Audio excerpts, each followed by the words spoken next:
The ANC showers in hotels. You have no water. Vote DA to put water in your taps.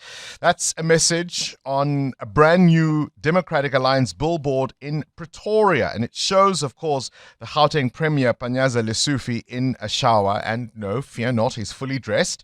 And of course, it's got the ANC furious. The party claims it has sent lawyers letters demanding that the DA take down that billboard along with all social media and online posts, or face urgent action within hours. It comes after the Gauteng Premier made that faux pas a little earlier on last month, saying during water outages, he sometimes goes to a hotel to go and take shower when he doesn't have water. Let's remind you of exactly what it is Panyaza said. In some instances, I had to go to a certain hotel so that I have to go to my commitments. With families, our relatives, ourselves, our constituencies, they suffer the same pain. He suffers the same pain, you see, and to ease it, he goes to hotels. We've invited both the DA to explain why they put up that billboard and the ANC to explain their objections to it. And despite promising repeatedly that they'd find somebody, they were looking for somebody who was senior enough to be able to respond, the ANC has not been able to commit to the conversation, which is a pity because it of course, gives only one side of the issue. Helen Zille is the mayoral candidate for the DA for Johannesburg and joins us now on the line. Always a pleasure to have you on our show. Thank you for your time. Great to be with you again, Bongani, and good morning to the listeners. Have you received that lawyer's letter the ANC says it wants to send? No, it has sent it, and we have received it, yes, thank you. What are they demanding? Well, they're demanding that we take down that billboard within 12 hours. And the reason they're demanding that we remove the billboard is because it apparently tarnishes the Premier's image. How so? Well, they think that we make him look worse than he actually is. But our response is to say to him, you've done all the work of tarnishing your image. You need no help from us. Because as you heard in the clip there, those were his own words, were they not? Yes, absolutely they were. And what we're trying to reflect is how out of touch the ANC leadership is with voters. It is completely out of touch. That's why when I was in a tavern in Soweto and leaders came up on the screen of the television in suites, drinking Hennessy brandy or whatever it is they drink, and all dolled up, there was a big booing from the crowd in the tavern. And that again reflects how distant the ANC leadership has become from the voters.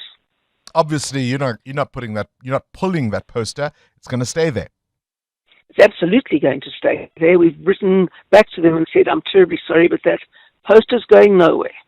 The Premier has apologized, though, for that comment. At times he said it was misinterpreted, and that really what he was trying to say was that everyone faces the same inconveniences, including himself and his family. That is what he was saying. Everybody faces the same inconveniences, but the solutions available to him on a Premier's salary and with access to drivers and a hotel nearby is very different from the solutions available to people who have got no water in their taps and no access to alternatives. And that is the point. One of the things you've been doing, I suppose, is taking, or at least going back to your journalist days in terms of videos you've been taking around Gauteng of facilities that are not working, just to kind of give residents a sense of what it is you are finding. When last we spoke, I got the sense that you were a little discouraged that things were even worse than you'd anticipated before coming back to Joburg. Yes, things are worse than I'd anticipated, especially the state of Joburg's finances. And when Minister Godongwana actually singled out Joburg in his budget speech as an example of a very badly run city in terms of finances and a city in real crisis that would require major interventions, that's where you sit up when the National Treasury singles one city out, one town out in the whole of South Africa, and it is Joburg. Then you swallow and you think they know in depth the deep dive of the financial crisis Joburg is in. And of course, the backlog for maintenance of infrastructure is about 300 billion.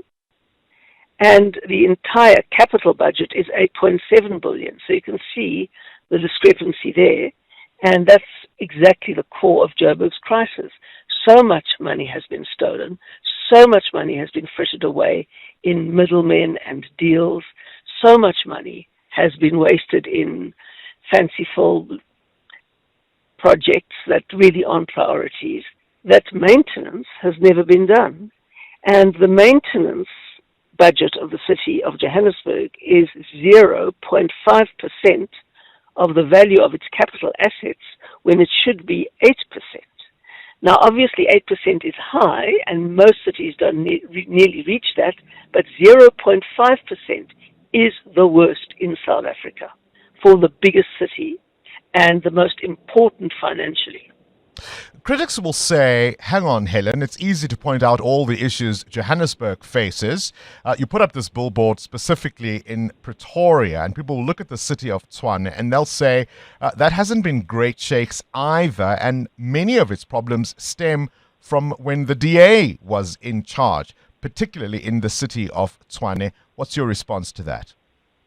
Well, you're quite wrong. When the DA was in charge, we managed to actually pay the bills and get a balanced budget. And that's what happened. And then the ANC put us under administration for absolutely no reason, except that there was a 2 billion rand surplus in the budget, and they no doubt wanted to loot. And by the end of the ANC's term, the city was bankrupt again. You see, the problem with our particular period in Tshwane was that we had to do these unwieldy coalitions and rely on the EFF, its vote in the council, to keep us there. Now, that is impossible. And the lesson to learn from this, the lesson that everyone must learn from this, is that unwieldy coalitions do not work. The only party that is big enough to beat the ANC and be bigger than the ANC is the DA. Consolidate your vote behind the DA, even if you don't like the DA that much, because the city and the life of the city and the future of the city depends on it. So people must really understand that this time. They may not like me, they may not like the DA, they've just got to love Joburg to consolidate their vote behind the DA. We must just lump the DA, even if we don't like the party. What numbers do you think you need to get you over the line? We need 490,000 voters to go and vote DA on both ballots. People have two votes in a local government election, which many people forget. They have two votes, one for the ward councillor and one for the list. And those votes get added together for the final count. So even if you've got a safe DA seat, you have to go out and vote. Vote for us twice, because we desperately need both those votes for the total calculation of our proportion in the council. Helen Zille is the Joburg mayoral candidate for the Democratic Alliance. And if you're listening to all of that and wondering why we didn't give the ANC an opportunity to respond, well, they opted not to take it. And that's why Helen Zille will be the one to get all of that airtime. Are you convinced by the case that Helen Zille makes? She says, if we don't like the party, we are the ones who can save the city of Johannesburg. And she needs just under 500,000 votes to do it, she says. Your thoughts? Current events, developing stories, tough questions. Your voice making a difference. This is Breakfast with Bongani Bingwa.